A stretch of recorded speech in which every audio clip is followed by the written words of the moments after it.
He's got a really good setup. Of course, he's the father of podcasts. All right. He was the one that started the whole thing.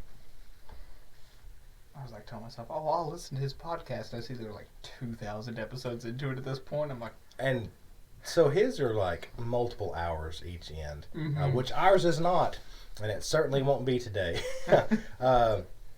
Welcome to the Blessing and Cursing podcast. We are excited to be back here again today.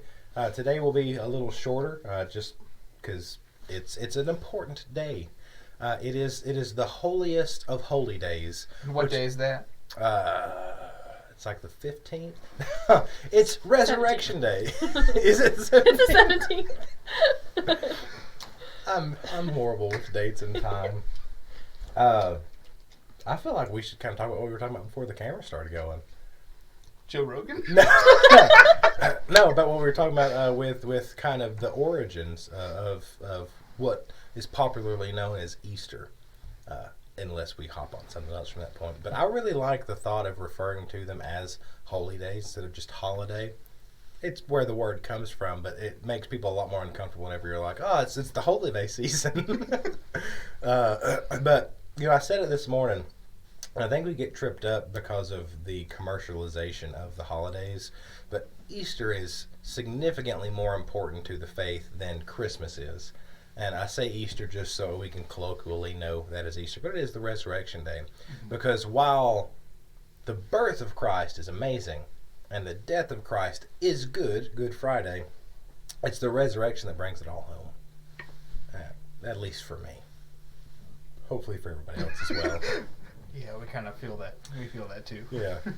So, we had the message today, and Philip, I didn't get a chance to talk to you about this, but I was talking to Walter. Your parents visited, and you had told me like last week that your dad has like facial expressions that are like very confusing to people, and I didn't realize it at the wedding, but I realized it today because he would go from like very like agreeable looking, like nodding, to like very kind of confused and perplexed. It was throwing me off for a little bit. So hopefully he hopefully understood what I was getting at with that. But I thought that was very funny. I'm glad he made it. And he's like, who's that Jesus guy he kept going on about? Because he would do like a shocked expression almost. And I'm sure it was just not even realize he was doing it. But I was like, what's shocking about this? But yeah, so it is Resurrection Day. And there's 2 days of the Christian calendar that the churches are going to be more full. Easter and Christmas being those two respectively. I thought you were going to say Easter and Homecoming. Mother's Day. Mother's Day and Easter or Resurrection Day. Is Mother's Day popular in churches? Yeah, because everybody absolutely. wants to make their mama happy and go to church on Sunday. That makes sense. Thank you, Evan. If you have a really big family, some churches like celebrate that, Sure. Yeah. Well, we usually do like who's the oldest mother, who has the most kids, and kind of that little thing just to acknowledge that. I guess I don't know. I guess I'm so unfamiliar with like church traditions. I don't understand that. I do get the Easter and Christmas things. That was us. We got that one down pat. And a lot of people will look at that kind of negatively, and I understand that too, because a lot of churches and a lot of pastors specifically, this is like their Super Bowl, and I've heard it referred to that a lot. This is like the day they bring their A game, and that's really tragic if you think about what does that mean for the rest of the year. Right. But Jonathan, do what? Coast. Yeah, I can just ride it out till the next holy day. Jonathan brought up a very good point this morning, and if the gospel is not being presented in some form every week, it's really doing a disservice. And I had mentioned, I was like, well, there's going to be a lot of people that'll be there today that won't be another day. He said, yeah, but they would have got the gospel last week.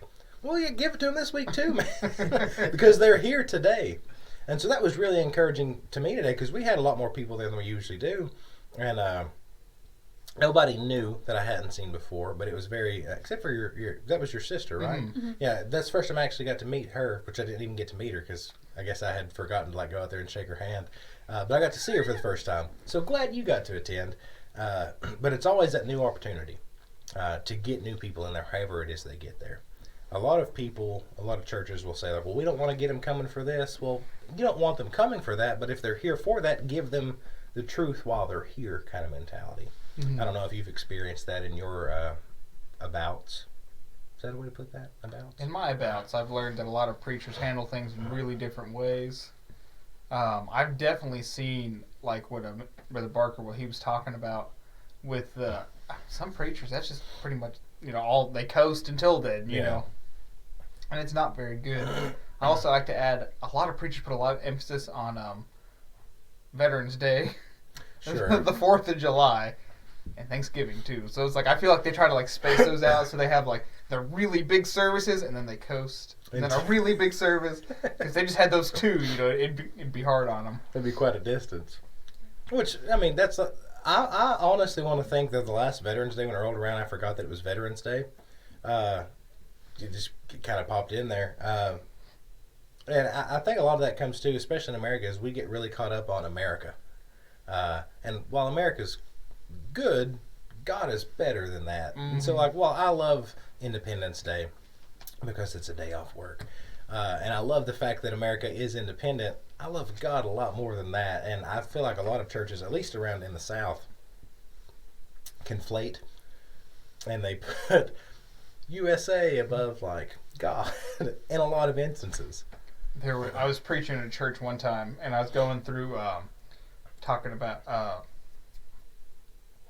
Nebuchadnezzar and all kind of stuff, like going through Daniel. And I was going through Daniel chapter 3 with the 3 Hebrew children, and talking about they bow down to the altar, and they bow down to the thing. And I said, but we got to understand that in our lives it's not a golden statue we're bound down to. It could be anything. For some people it's football, for some people it's guns, for some people it's other people. And I kind of made the comment, for some people it's the American flag. And when I tell you, it was like I almost committed blasphemy in that moment. I was I just stepped on some toes, And, in Revelations, we get the promise of a new Babylon coming along. I don't want to be like, nothing saying that's not America.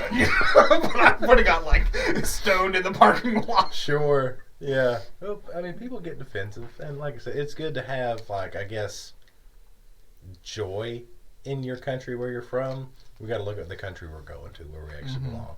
There was a shirt that I saw that said, visiting diplomat or something, and it was referencing our home is the kingdom of God, and we're just here to be ambassadors for that. It was worded a lot better than that. That would make a very weird t-shirt design. And I almost, I said earlier that I think that the early church, while they had good intentions, they made a grave error in taking pagan holidays and just throwing Jesus into them. I almost feel like the American church has done very similar things, and they've taken this national pride and just tried to throw God in there with it as well. And, God loves everyone, soldier or not. And I do believe that this country was founded on godly principles, but this country is not God.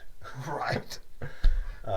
What I really love is you go just a step further. You hear people talking about, that 1611 Bible, if it's good enough for the the people on the Mayflower, it's good enough for me. And it's like, man, them people in 1542 had that 1611. I don't know. I feel like that's something we always get talking about whenever we're together is the 1611. But all the holidays that we celebrate that are Christian holidays have pagan roots, and we discussed again off camera where it's only really pagan if you practice it in a pagan manner, like steeples on churches, kind of thing. And so Easter was started from two things. Like I said, it's either the Nordic word for spring, which is Austern, or it is this deity female that is somewhere around the Easter thing, and her symbol was a rabbit, because rabbits symbolized life and death for Rome for some reason. So in a lot of Roman grave markers today, you'll find rabbits carved into the side of them.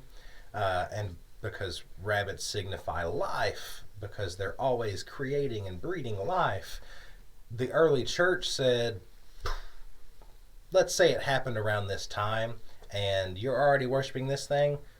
Jesus is the life. Rabbits, Jesus, it works.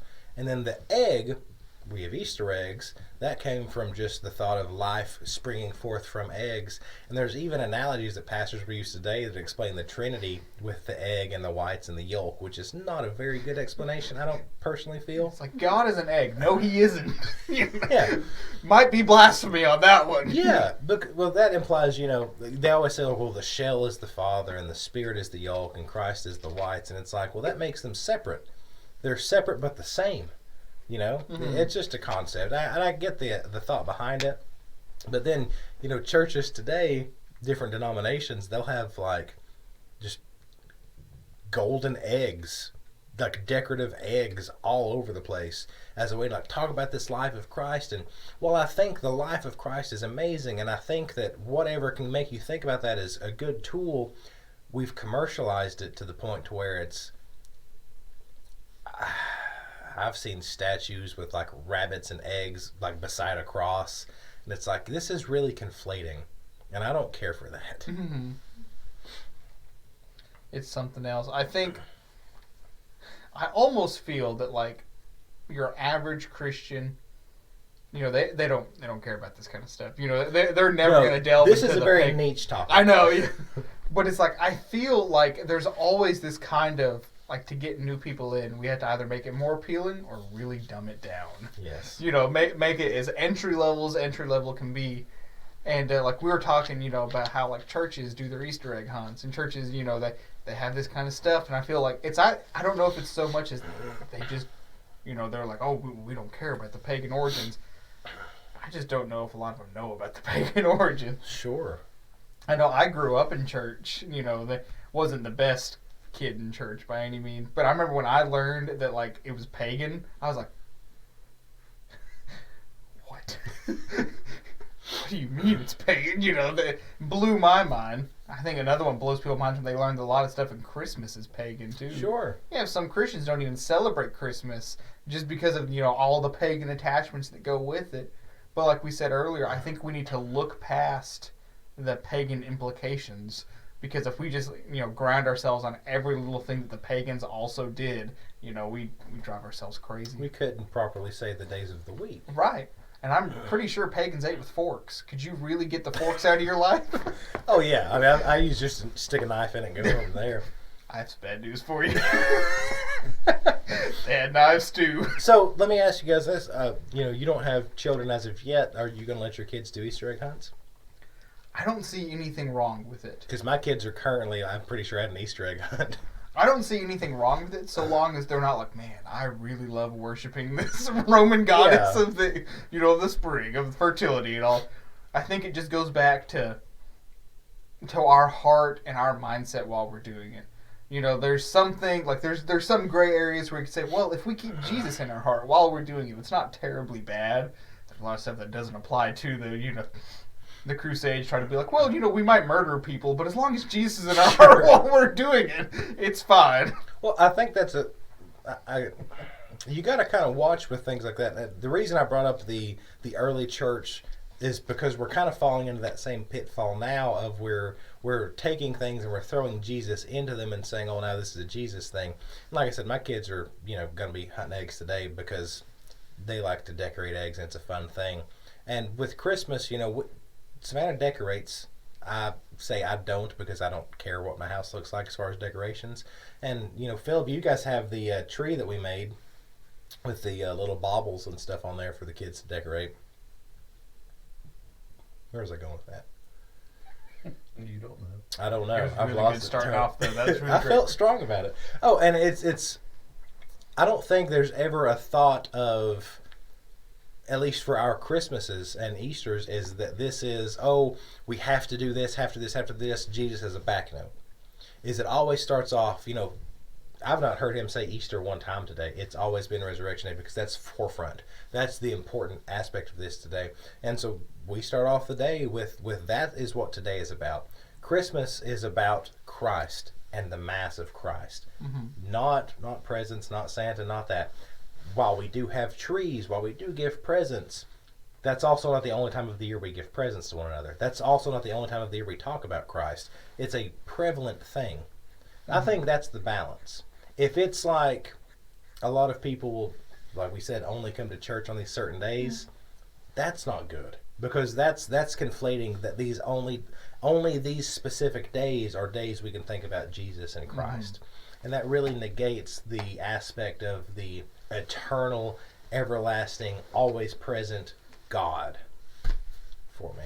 Philip, what was Easter like, or Resurrection Week like, growing up in your environment? At the church, it was very much like any other, Easter egg hunts and all that kind of stuff. But at home, and as far as Dad was concerned, it was all a bunch of foolishness. Did he let you participate? He would, yeah. But he would, as long as I understood that had nothing to do with that day.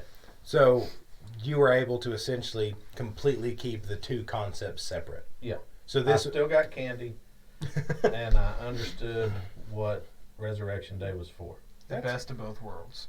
I think that's really good. If you can keep them separate. I don't like the blending, I guess is what I'm getting at. And so even at Christmas, like, I'm not big on like, oh, let's put an angel on top of the Christmas tree, because that's trying to blend the two together, which is what you do.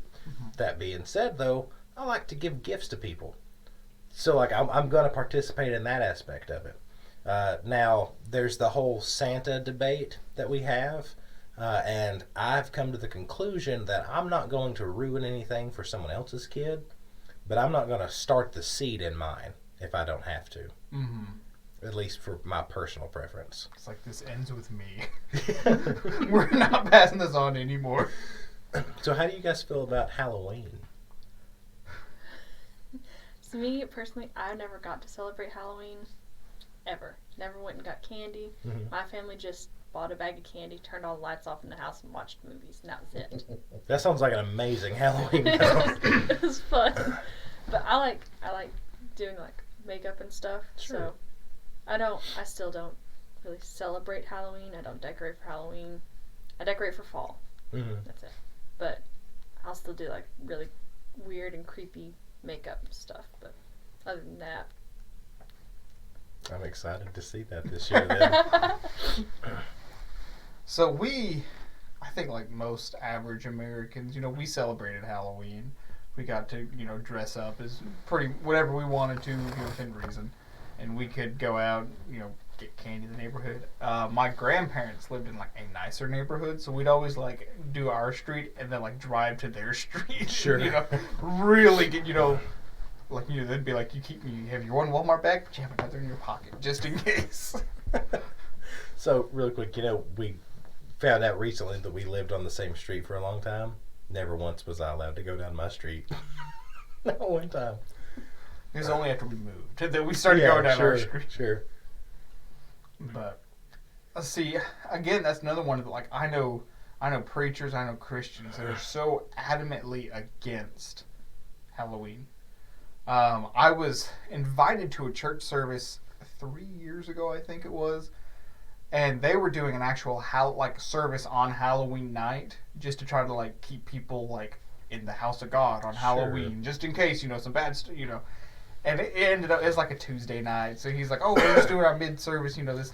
But like the whole time was just like anti-Halloween propaganda, It's like Hallows Eve, it's a perversion of the word hallow, it's supposed to mean the hallowed ground, and it's the day the devil gets out, and it's just like, oh man, I can't wait to see his scripture references for these. Yeah.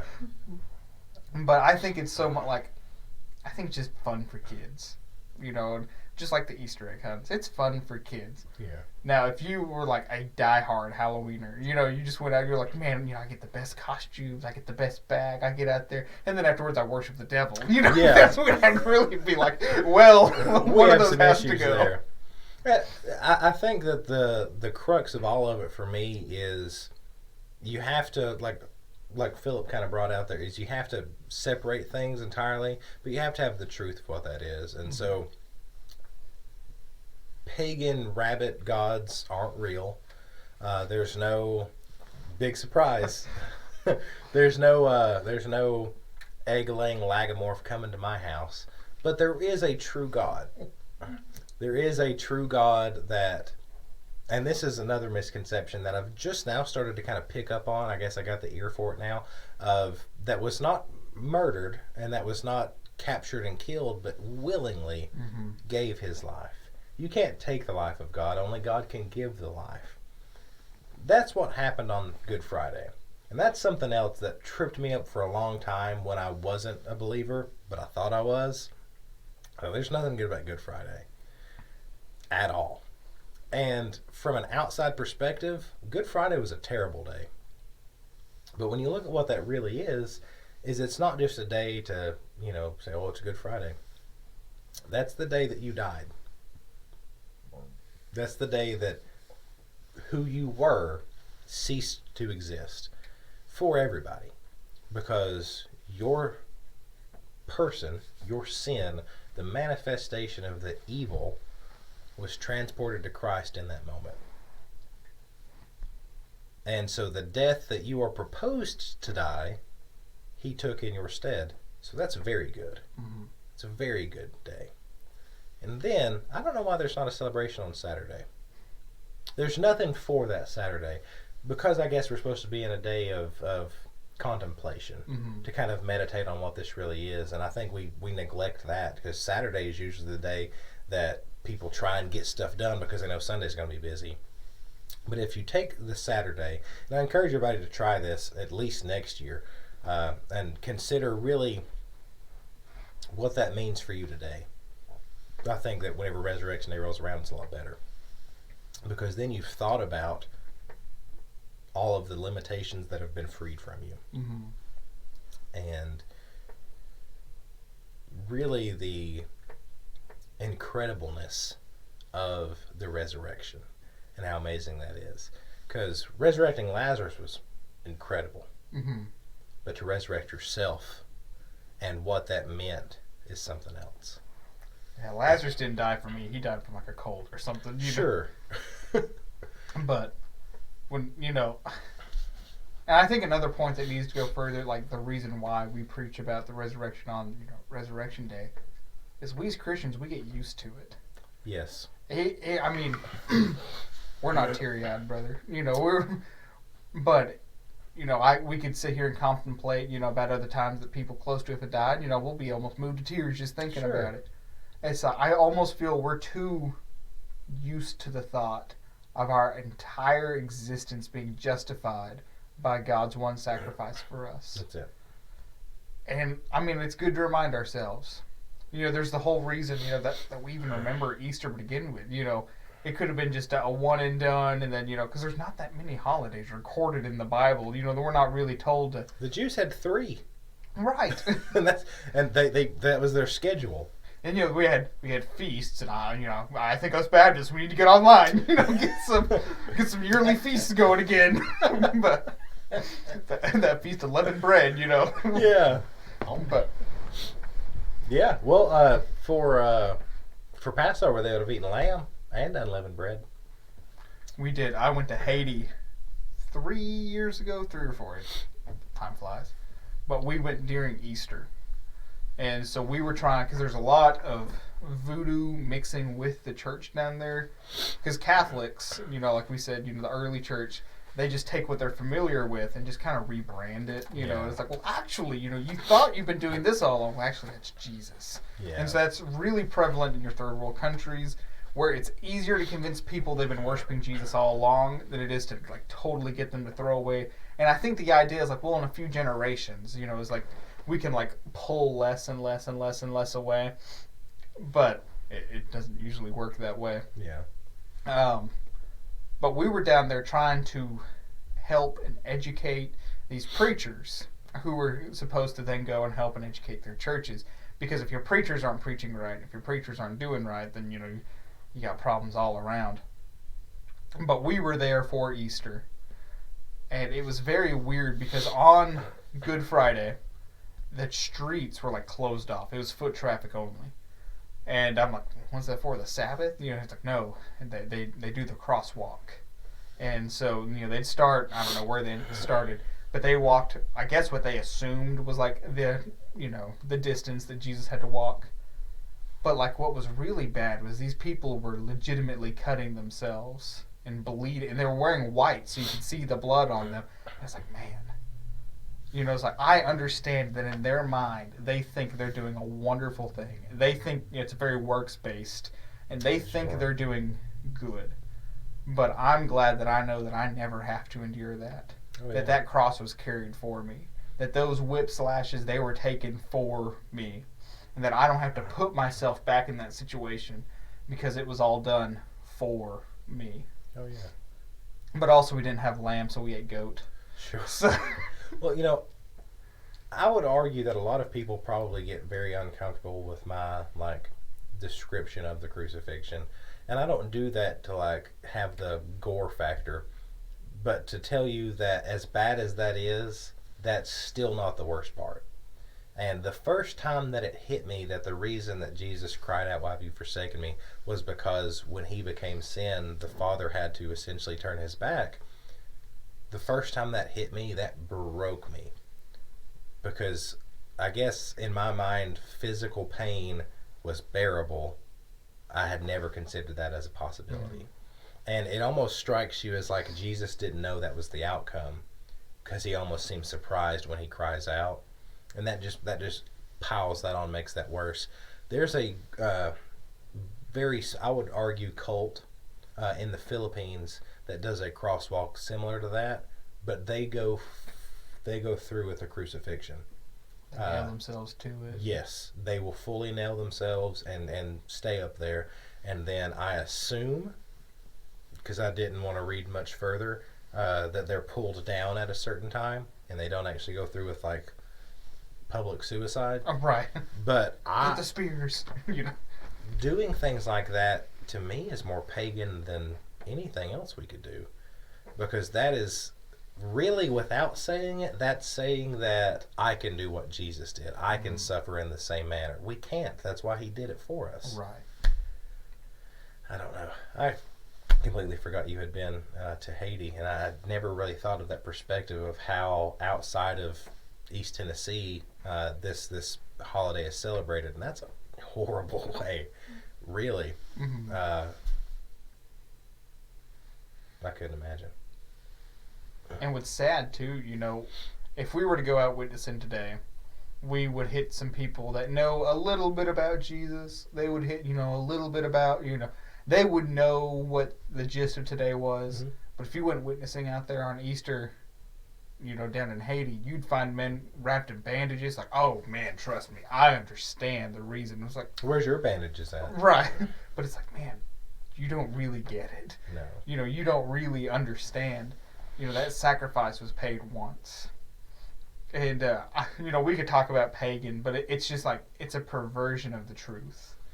And that these people, there's going to be people in Haiti that watch these people walk down the street and they think, I can't do that. Yeah.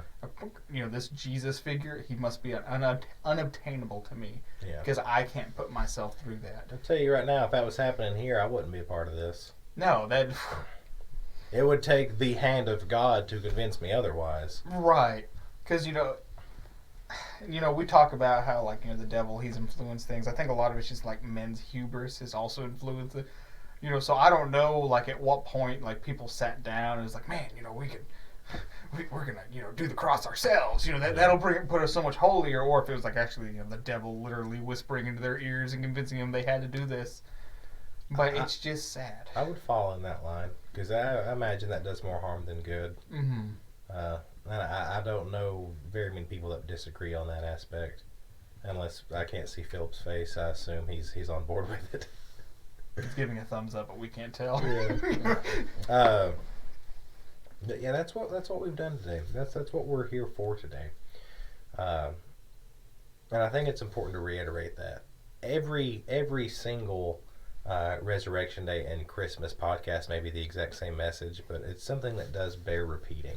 Mm-hmm. Of it's not what the world wants you to think that it is, because by negating the resurrection, never mention, you see a lot of people have yard signs that have the cross that says he is risen on it. Fantastic. That's what happened. But you can't minimize what that really means. Mm-hmm. And so you can look, and I have looked, and I have looked, and I have looked, and there's no other God out there, first off, end statement. But there's no other even mythological deity out there that has gone through this same thing, to the same process. There have been heroes and gods and prophets that have died. There have been heroes and gods and prophets that have come back in one form or the other. Reincarnation, the Buddha. Buddha's not his name, by the way. People get tripped up on that. It's the Buddha. And there's like 3 religions that follow the Buddha. Is a reincarnation deity. And these heroes have died, prophets have died, Muhammad died. But Christ is the only one that not only came back in the exact same form, because he still bore the scars. Because the one thing we know about Thomas is that he doubted, and that's what he's stuck with forever, because that one time, not that we've doubted 3 or 4 times, but Thomas did, we know he came back in the same scarred body. Mm-hmm. And we know that he did it himself.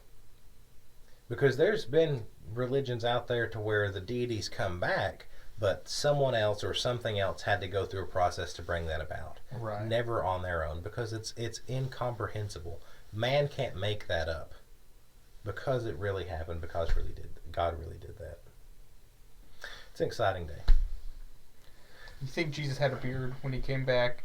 Because, they plucked it off him when he died. But, do you think that's why they didn't recognize him in the garden? Because they're like, oh, well, Jesus, he had a beard, I've never thought of that, but that does make sense. We don't know what he looked like coming back. God, at that point, there was no more holding back. He was able to do what he wanted when he wanted anyways, but he allowed himself to remain a staunch human to go through the sacrifice appropriately. After the fact, well, he's teleporting, he's walking through walls, he's making stuff happen. So he absolutely could have just changed his face, or just, he's blinded their eyes before, why couldn't he do it then? But it could have also been that his facial hair had been removed. I couldn't tell you. There's also a lot of argument on if he really would have had a beard, which if it was ripped out, he must have. Because, Jews have a thing about where they shave and how they shave. Mm-hmm. He also wasn't a white guy. I can tell you that firmly. Mm-hmm. So have you ever met any of those preachers that are really staunch, clean-shaven preachers? I've not had appointments because of a few of them.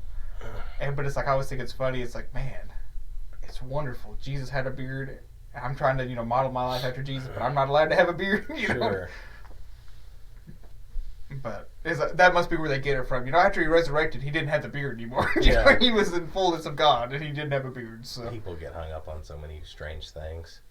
Philip, I'll ask you, did the piecing together make sense to you today? Yes. Because that's what I was alluding to in the Sunday school hour, was that the concept of when Jesus said he's going away, and in his Father's house are many mansions, I've always used that as the concept of, well, he's preparing a place in heaven for us. But whenever you layer all that together with the Father's house being the temple, he being the temple, we now being the temple of God, essentially, to me, if I wanted to sum all that up today, it was that when Jesus went away, he was allowing us to become the temple, and allowing that Spirit to dwell within us. And he kind of does say that pretty clearly when he says, I have to go away so that you can do greater things. Yeah, that is really rooms, that word, mansions. Yeah. It's really rooms, and to me, that is us, the place that he now resides. Yeah.